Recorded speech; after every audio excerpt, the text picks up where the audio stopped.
the blue gi, the legend himself, Leandro Lo. His trademark start to any match going up against Bruno Tosto of GF Team in this opening round match. And there is an immediate strong start from Leandro Lo. Guard pull immediately into an overhead sweep. You know, Jake, there's been a lot of talk about Leandro Lo in the last couple of years, that his position in the sport, of course, is such a decorated champion. The last couple of years, very much up and down. Some amazing results, some disappointing results. Still very much in the game, though. And this is the thing. Everybody knows that Leandro is a Leandro. You can never count him out. He looks hungry. And I think that back down at medium heavyweight division is where he could potentially thrive. Oh, I agree. And I think one of the reasons you can't count Leandro out is because I don't think anybody knows the game and the competitive game and how you can play it to your advantage as well as Leandro. Not that he needs to. He's got explosive knee cuts. He's very dynamic. He's look right here. We see the knee cut right here. Exactly what I was talking about. That's classic Leandro Lo. But in the times when he needs to keep it close, I don't know if there's anybody better at keeping it close than Leandro Lo. Well, you know, one of the best ways I ever heard it described as Leandro knows how to win. Competitive experience going back to the very early days of his jiu-jitsu career when he was a teenager, having won so many world titles. And there, look at that open guard passing, near pass there for Leandro Lo. This is vintage Lo. Knee cut passing, Toriander style passing, fearless in the face of his opponent's guard attacks. That's where he's always done best.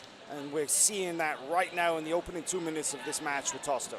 And Dos Santos is doing a really, he's doing a good job of keeping the knee cut sort of mitigated. He's using his reverse De La Riva well. And now he's got sort of an interesting, he's keeping the grip, but he's not opting to put the spider guard. And that is giving Leandro a little bit of space to come in.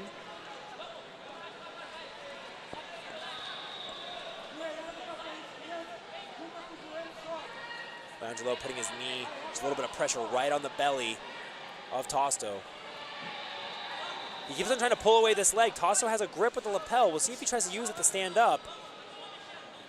Notice the right hand also of Leandro Lo. Just, he's consistently, now he's looking for, is that potentially a Darce choke underneath? Oh no, interesting. He's making the grip on the lapel. Tosto gets up on the single, but rips away the lapel.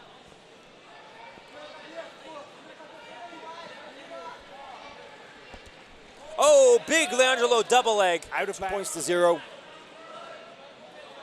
Almost 3 minutes into this 10-minute match. And let's see if Tosto can get back into it. Leandro is the #1 seed in this division because the medium heavyweight champion from 2021 Pan Championship, Gustavo Batista, is not here this weekend. Oh. And that's somewhat surprising because he's obviously such a prolific competitor, but who knows what it is that's keeping his hands, feet, and possibly elbow all taped up, keeping him together.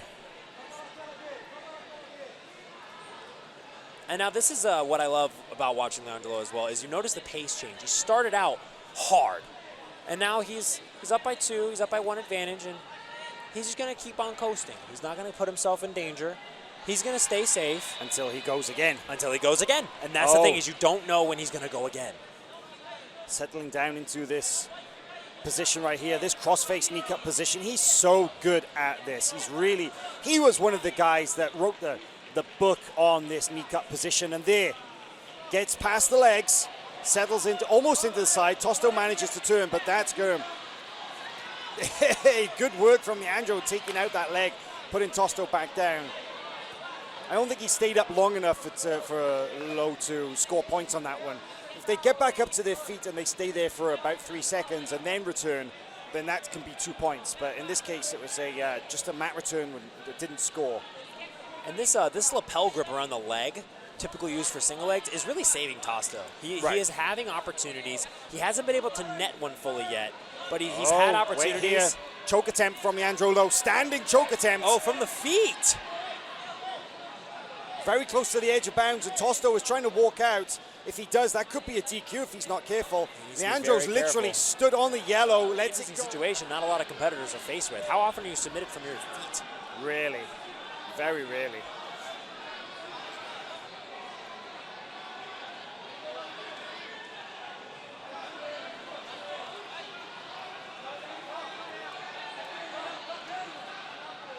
Both competitors kind of faking a little bit, like who's going to do what. Now another big pull from Tosto. The way that Leandro times it, he goes with the pull and is already setting up the knee cut pass, right? He already has his leg in position, he already has his knee up, and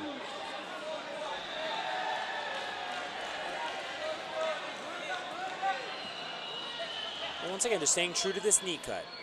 Just keeping on going to the right, or going to the left rather, with his right knee.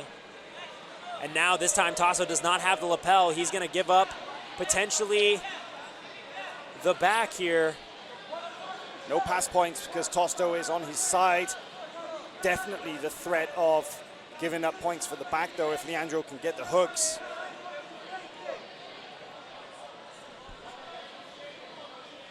Leandro looking for a, oh, there we go, one hook in now. Looking to get his hand in the collar. He does, he's got double collar grips. Oh, he's got the grip in the collar. We're right on the yellow. Don't stop it, referee, don't stop it. Leandro just drop back in and you could get this, but Tosto manages to escape. There is an advantage for that. Almost seemed like Leandro sort of willingly gave it up too. Like he's like, okay, we're on the edge of the mat. Yeah. I'll just go for another knee cut here. And this time I feel like he will score the pass points. But I think that's probably about the fourth or fifth near guard pass that Leandro had, and he finally scores the points. They put Tosto in a really awkward position too. Being on the yellow there, you are forcing Tosto to, okay, do I roll out of bounds? Right. And possibly give up a penalty when I might not even need to do that.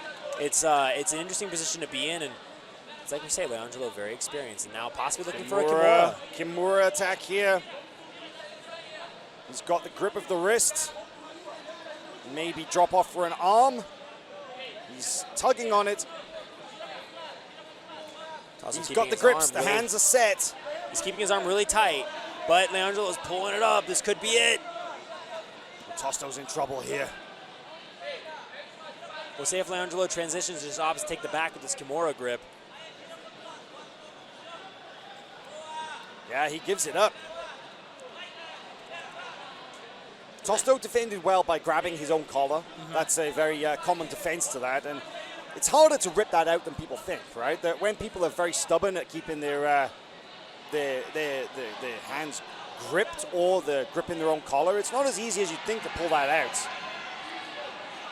Oh, nice work stepping over. Steps his leg all the way over the moon into the mount. 4 points for the mount for Leandro Lo now. 9 points to 0.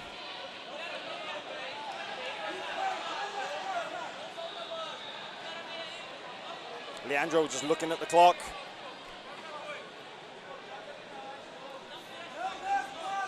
Leandro now just hands on the mat, maintaining the position. 1 minute and 40 seconds left. Working a hand in around that neck, it seems.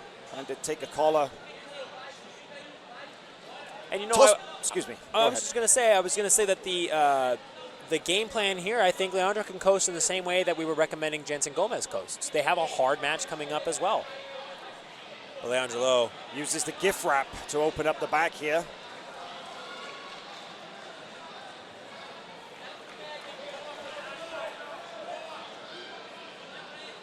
Hand in the collar, there it goes. He's trying to get the hand behind the neck as well, behind the head. Well, interesting, Leandro Lo pulling his head underneath the armpit. Now looking for the choke, that is it. Gets the finish about 9 minutes into that match. 13 points to 0, exactly. Incredible, Mat 1 is full of a lot of amazing fights. Yeah, don't go anywhere because we've got some great ones coming up here as well. But Leandro Lo, what a G, what an OG. Definitely an OG.